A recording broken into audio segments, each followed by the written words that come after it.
Alright, hello there everyone. It's Fluffy time again, Tim's second personality. And my last video review, was, of, Iron Man 2, War Machine, the magnetic version from Mega Bloks. And honestly, as I said, great figure. But as you saw in that video review, I showed off the sword from Drift, Tenka Muso, or Peerless Under Heaven. That's what it means. Yeah, I'll tell you what, whatever. But still, you know, and I felt like doing the review of Drift, so that's what I'm doing today. I am doing Transformers Generations Drift. Alright, hold on a second. Let me just close my door so you don't hear a lot of sounds. Oh, look over there. My cat. Alright, besides the fact. So here you have him. And honestly, very nice looking car. I love the way it looks. It's like a sports car, luxury, whatever. See that Japanese symbol right on the side? That says samurai. You know, so he's a warrior. So that's pretty cool. Alright, so here he is. Nice looking car, you know. It has a little lights here. Actually, I like the way the blue lights look, and the windows here are translucent, as you can tell, so you can see some of the robot kibble in there. But if you look at it from the front, actually, if you kind of look through the front, those are his feet, actually, and they kind of look like the seats on a car. But when you look from it from the side, you know, it just looks like, what the hell is that? That's a part of his leg, or foot, or whatever. There's the lights, grill here, back here, rear lights. The back here, it isn't translucent, and it's kind of a shame or whatever, because, you know, they're just painting it with a completely, you know, different kind of looking color. So yeah.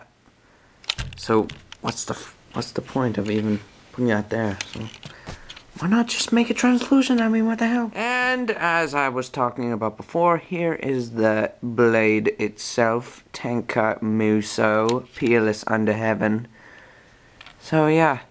And you know, Peerless, the whole entire, phrase, Peerless Under Heaven, means nothing can defeat him under heaven.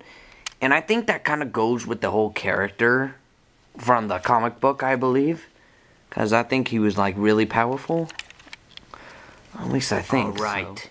Now it's time for Drift to take this into his own hands. It's time for his spark to activate. And for him to transform into robot mode.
Very nice. Now, you see, now the cool thing is, if you can see in there, you can see almost like he has pupils. Very kind of anime-esque, you know?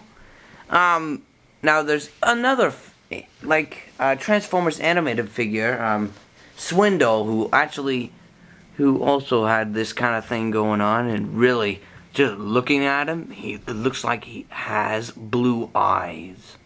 Like some nice looking blue eyes.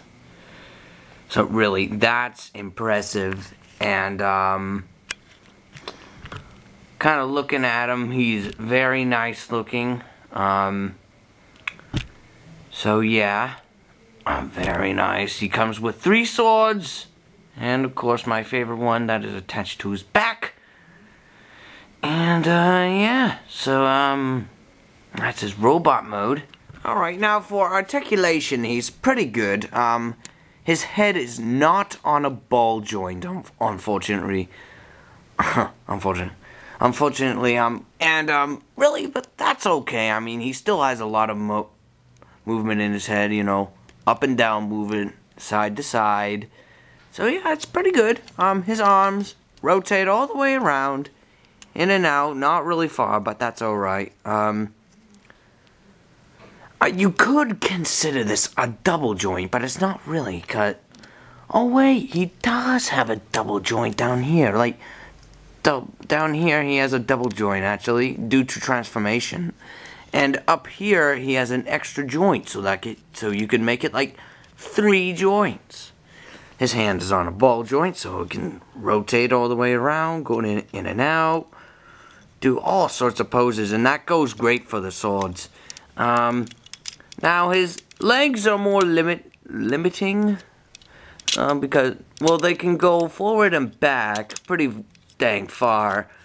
Right at the top here, they have a swivel. Oh, I wonder if they have that on the arms. Oh yeah, they do. So, arm and leg, they both have like these kind of bicep swivels. So, okay.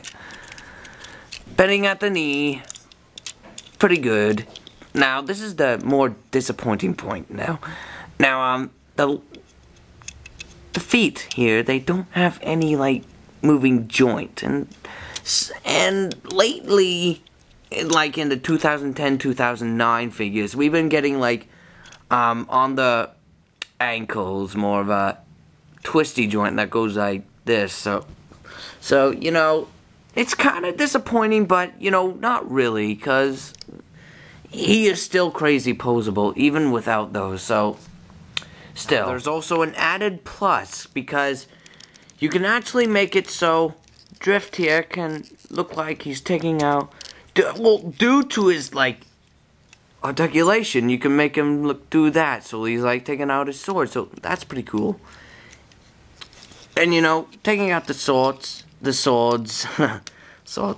and putting them in his hands, you know, these swords are really neat looking. I mean, just look at him. Menacing. He you know, with 3 swords, he's pretty damn kick-ass. You know, just look at that. Nice. Now, anyway, as you know, he has the big sword here. Now, what's really neat, actually, now here there's, a joint here where the Tankamuso sword is.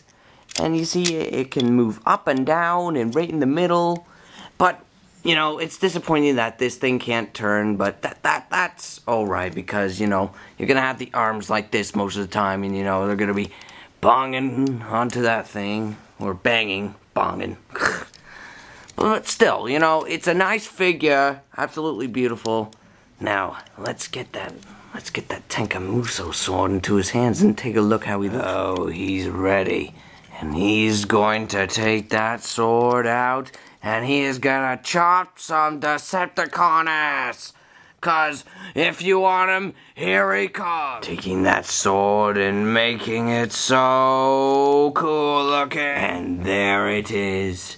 Tankamuso, Peerless Under Heaven. Now, Peerless basically... Oh, well, whatever. I said it before, I think. Well, anyway, that is the sword Tenkamuso, peerless under heaven. I call his sword Tenkamuso though, because you know it's a Japanese name, and I am a fan of like anime and whatever, so you know, especially Bleach. Boy, I love Bleach. Well, anyway, so yeah, that's what he looks like, and you know, with his hands, you can actually make him hold the sword with both of his hands because they're pretty damn poseable. And really, just fantastic. You can get a lot of decent poses, you know, with this guy. Yeah, so let's see what we can do with this dude. And this is the pose where he's pointing at you with his sword. Epic long, pointy sword pose thing, whatever. You get the point. Yeah. And here he is in an X pose. See him? You see, crossing his swords in an X, and then, yeah. Bam! Or there's this pose where he has just stopped a blade from an enemy. You know, this Decepticon dude right there. Can't remember his name. But still, this pose I like a lot. Well, that's it from me. And honestly, I think Drift here is an absolutely gorgeous figure. Oh, and one thing with the feet, if you don't really like how the feet look, because maybe there might be a little gap between on yours, you know, if you don't like that, then maybe you won't be completely set with this figure. Or if you really don't like it that he doesn't have like an ankle joint or whatever, you know. But still, you should definitely be sold on this figure. I mean, just look at it. It is gorgeous, fantastic. Comes with 3 swords. Now, well, it might be true that, you know, 3 swords is a little bit of, I mean, a little too much, you know, too much of weapons, but, you know, I think it's just perfect in my opinion. So, this is it. Generations Drift, and this is Fluffy Time, signing out.